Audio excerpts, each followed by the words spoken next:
آج اسلام کے بارے میں جو سب سے بڑی غلط فہمی پائی جاتی ہے وہ یہ ہے کہ اسلام عورت کو بہت کم حقوق دیتا ہے، عورت کی آزادی چھین لیتا ہے، عورت کو قید کر دیتا ہے، حالانکہ حقیقت اس کے بالکل برعکس ہے۔ اسلام ہی وہ پہلا مذہب ہے جس نے عورت کو عزت بھی دی، مقام بھی دیا اور حقوق بھی دیے، وہ حقوق جو اس وقت پوری دنیا میں کہیں موجود نہیں تھے جب حضرت محمد صلی اللہ علیہ وآلہ وسلم نے توحید کی دعوت دی۔ اسلام سے پہلے عورت کا مقام ایک دردناک حقیقت ہے۔ اسلام آنے سے پہلے عرب میں بیٹیوں کو زندہ دفن کر دیا جاتا تھا، وراثت میں حق نہیں ملتا تھا، شوہر چاہتا تو 10 بیویاں رکھ سکتا تھا، طلاق بغیر کسی اصول کے دی جاتی، عورت مال غنیمت کی طرح تقسیم ہوتی تھی، کوئی عزت، کوئی مقام، کوئی تحفظ نہیں تھا۔ پھر اسلام آیا اور سب سے پہلے عورت کو عزت لوٹائی گئی۔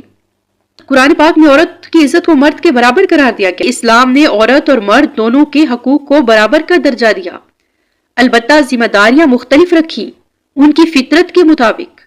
جیسے مرد سخت جان ہے، وہ سختیاں برداشت کر سکتا ہے، لیکن عورت کو صنف نازک بنایا، وہ جلد گھبرا جانے والی ہے۔ مرد کو اس کا حاکم بنایا تاکہ وہ اس کی ضروریات کو پورا کر سکے۔ اسلام نے عورت کو کیا کیا حقوق دیے ہیں، یہ سب جاننا ہم سب کے لیے ضروری ہے۔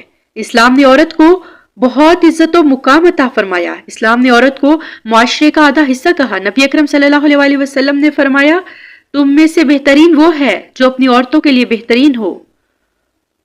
عورت کو حق زندگی دیا، بیٹی کو رحمت قرار دیا۔ سورۃ النحل آیت نمبر 58 میں ہے، جب کسی کو بیٹی کی خوشخبری دی جاتی ہے تو کیا ہوتا تھا؟ ان کے رنگ سیاہ پڑ جاتے تھے، ان کو سمجھ نہیں آتا تھا کہ اسے شرمندگی کے ساتھ زندہ رکھیں یا اسے زندہ درگور کر دیں۔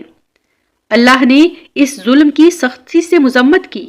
نبی اکرم صلی اللہ علیہ وآلہ وسلم نے فرمایا، جس نے 2 بیٹیوں کی اچھی تربیت کی وہ قیامت کے دن میرے ساتھ ہوگا۔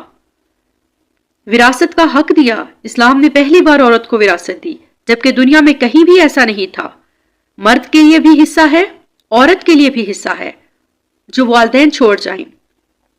اس میں مرد کا حصہ زیادہ ہے، اس کی بھی ایک وجہ ہے۔ اس کی وجہ یہ ہے کہ مرد کے ذمے ہے کہ وہ کفالت کرے گا سب کی، اس کے ذمے ہے اپنے والدین، اس کے ذمے ہے اولاد، بیوی، لیکن عورت کے ذمے ایسی کوئی چیز نہیں ہے۔ سورۃ نساء آیت نمبر 7 میں ہے، مردوں کے لیے بھی حصہ ہے، عورتوں کے لیے بھی حصہ ہے۔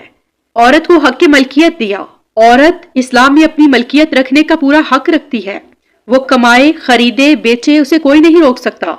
سورۃ نساء آیت نمبر 4 میں ہے، جو تم عورتوں کو مہر دو وہ ان کی ملک ہے۔ اسلام نے مہر عورت کا مکمل حق قرار دیا۔